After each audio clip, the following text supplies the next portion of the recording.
रोजा ने 8 साल की उम्र में जब बैक टू फ्यूचर मूवी देखी, इस मूवी ने उन्हें बहुत प्रभावित किया और इसे देखने के बाद उन्होंने डिसाइड किया कि वो एक मूवी डायरेक्टर बनना चाहती हैं। और इस एक ख्याल के बाद उनके दिमाग में अपनी लाइफ को लेकर और कोई भी गोल नहीं था। वो लगातार अपने इस गोल को अपने दिमाग में बिठाए रखती थी, यहाँ तक कि अगले 20 सालों तक भी वो ऐसे ही चलती रहीं। पर रोजा ने अपने इस गोल की तरफ कोई भी बड़ा स्टेप नहीं लिया, बजाय इसके कि वो सिर्फ मूवी देखते हुए एक मूवी वॉचर बनकर रह गई थी। इसी जर्नी पर आगे बढ़ते हुए आर्कैन मूवी ट्रिविया को लेकर उसकी नॉलेज बहुत स्ट्रांग हो चुकी थी और जिस वक्त वो मूवीज नहीं देखती थी, वो समय इंटरनेट और बुक्स पर मूवीज की हिस्ट्री के बारे में पढ़कर बिता दिया करती थी। अगर वो ट्रिविया के टेलीविजन शो जेपार्डी में जा सकती थी तो वो जरूर लंबे समय तक खेलने वाली चैंपियंस की लिस्ट में शामिल होती। रोजा ने अपने सभी फेवरेट डायरेक्टर जैसे स्पीलबर्ग, कुरोसावा, फेलिनी, मियाजाकी और भी बहुत से डायरेक्टर्स की बायोग्राफी को अच्छी तरह से पढ़ा था, लेकिन उसने कभी भी अपने जरिए की गई रिसर्च, नॉलेज और इन्फॉर्मेशन को एक्शन में ट्रांसलेट नहीं किया। या यूं कह लीजिए कि रोजा ने अपनी नॉलेज को प्रैक्टिकल लाइफ में प्रैक्टिस करने की तरफ कदम आगे नहीं बढ़ाए। उसके पास अपना एक काफी एक्सपेंसिव वीडियो कैमरा था जिसे उसने अपने घर तक ही सीमित रखा था। यहाँ तक कि उसके पास फिल्म एडिटिंग सॉफ्टवेयर की पूरी कलेक्शन मौजूद थी जिसका इस्तेमाल रोजा ने अपनी पूरी लाइफ में सिर्फ एक ही बार किया था। इस तरह से जो कुछ भी था वो बहुत कंफ्यूज करने वाला था और एक तरीके से देखा जाए तो ये सब रोजा को डरा सकता था। उसने आखिरकार ये महसूस कर लिया कि उसकी जितनी भी नॉलेज है, उसने जितनी भी तैयारी की है, वो काफी नहीं है। इस तरह से वो एक डायरेक्टर नहीं बन सकती, बल्कि ऐसे तो डायरेक्टर बनना शायद उसकी किस्मत में ही ना हो। यहाँ पर रोजा के लिए अपनी जिंदगी में कम से कम स्ट्रगल का सामना करते हुए इनएक्टिव बने रहना ही आसान था। पर जहाँ तक रोजा की बात थी, कम से कम फेलिनी और मियाजाकी की अपनी फेवरेट फिल्म से सीखकर रोजा की प्रोडक्टिविटी में काफी हद तक इम्प्रूवमेंट हुआ था। भले ही देखा जाए तो वो अपनी लाइफ की बहुत बड़ी प्रॉब्लम से जूझने के बजाय उसे अवॉइड कर रही थी। एक दिन रोजा को ये पता चला कि उसके किसी जानने वाले ने YouTube चैनल शुरू किया है जो बहुत जल्द ही ग्रो करने लगा और बल्कि उसमें मिलियन व्यूज भी आ रहे हैं। क्यूरियोसिटी में आकर उसने वीडियोस को देखना शुरू किया। उसने जो कुछ भी देखा वो काफी शॉकिंग था। वीडियोस में ना तो सही तरीके से कैमरे का इस्तेमाल किया गया था, न फोकस ठीक से सेट किया गया था और कहानी का स्ट्रक्चर भी बिल्कुल उल्टा सीधा था। और रोजा ने ये देखा कि किसी भी व्यूअर को इस बात से कोई फर्क नहीं पड़ रहा था। रोजा ये समझ सकती थी क्योंकि वीडियोस की व्यूज दिन ब दिन बढ़ती जा रही थी और देखा जाए तो जितने भी रिव्यूज आए थे वो सब भी एक तरह से वीडियोस की तारीफ ही कर रहे थे। उस चैनल का कोई भी सब्सक्राइबर फ्रेम या फोकस की फिक्र ही नहीं कर रहा था। इस बात को देखकर रोजा को काफी बुरा महसूस हुआ, लेकिन बात तो ये थी कि इस शख्स ने कम से कम नॉलेज और एक्सपर्टीज के साथ रोजा से ज्यादा काम किया था। यहाँ पर रोजा को अपनी गलती का एहसास हुआ। अब रोजा ने ये फैसला लिया कि अगर वो ऐसा कर सकती है तो मैं क्यों नहीं कर सकती। इसके बाद अगले 4 महीने तक रोजा ने एक डायरेक्टर बनने की ओर रियलिटी में सख्त कदम उठाने का फैसला लिया। अब समय आ गया था कि जब रोजा अपनी मुश्किलों से निपटकर अपने सपने को हकीकत में बदलने के लिए कड़ी मेहनत करने को तैयार थी। रोजा ने ये डिसाइड कर लिया था कि वो अब अपने कंफर्ट जोन में नहीं जाएगी और अपने इरादों को सिर्फ अपनी सेल्फ डिसिप्लिन से पूरा करेगी। साथ ही रोजा को ये भी पता था कि उसके पास पहले से ही सारी नॉलेज है, बस अब समय आ गया था कि वो अपनी उन सारी नॉलेज को परखे और उनका उपयोग करे।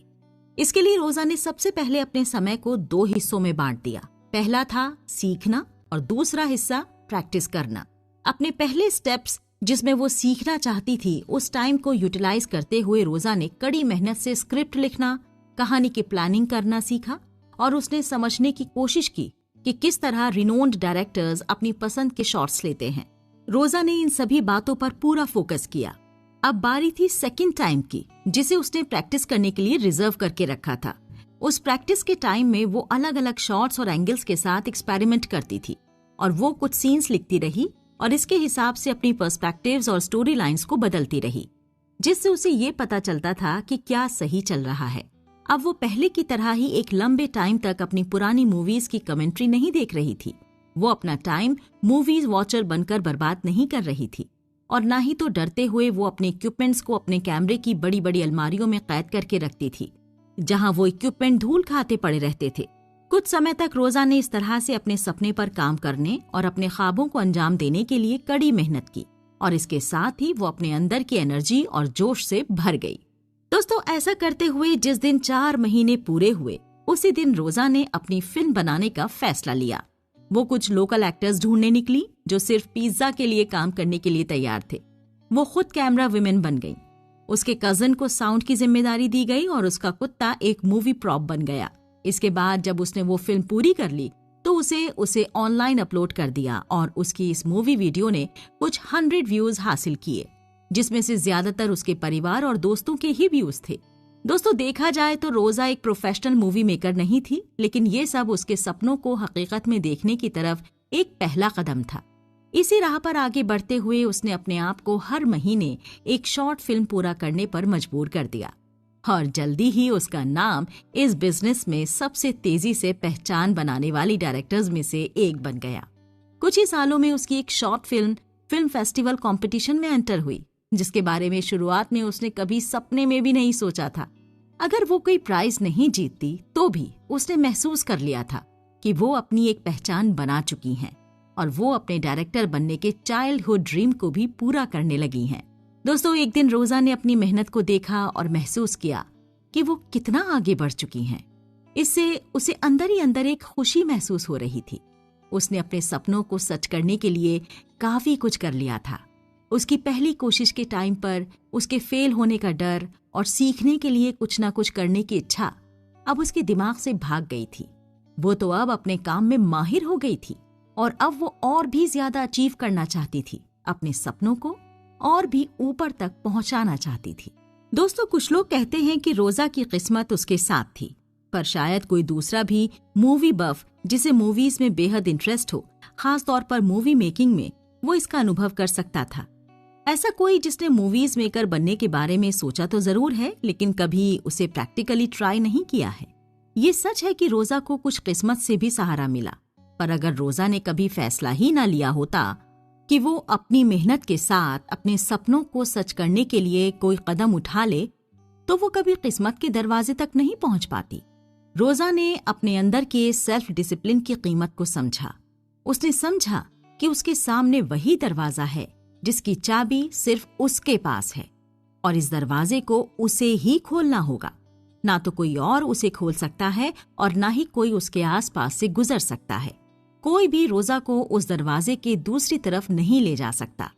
अगर वो खुद कुछ नहीं करती तो वो हमेशा उस दरवाजे की गलत तरफ ही अटकी रह जाती। वो सिर्फ सपने देखती रहती, पर कभी उन सपनों को हकीकत में नहीं बदल पाती। दोस्तों, एक बार इसी तरह कोशिश करते हुए रोजा ने अपनी आदतों को बदल दिया। उसने एक वेल प्लान्ड तरकीब बनाई और अपनी सोच का हिस्सा बना लिया। रोजा को उम्मीद थी कि जल्द तो वो कामयाब होने से रही और ये सोचते हुए उसने अपने पहले स्टेप में थोड़ी कमी अपनी तरफ से भी की। रोजा की गलती थी कि वो अपनी जिंदगी में कोई चैलेंज या दर्द को एक्सेप्ट करने की आदत नहीं रखती थी और वही अपने गोल को चाहे कितनी भी तकलीफ क्यों ना हो, उसे हर हाल में पाने की इच्छा ने रोजा को मजबूती दी। उसने अपने लक्ष्य को हासिल करने की उम्मीद में, जैसा कि वो पिछले सालों से करती आई थी, हार मानना रोजा ने स्वीकार नहीं किया।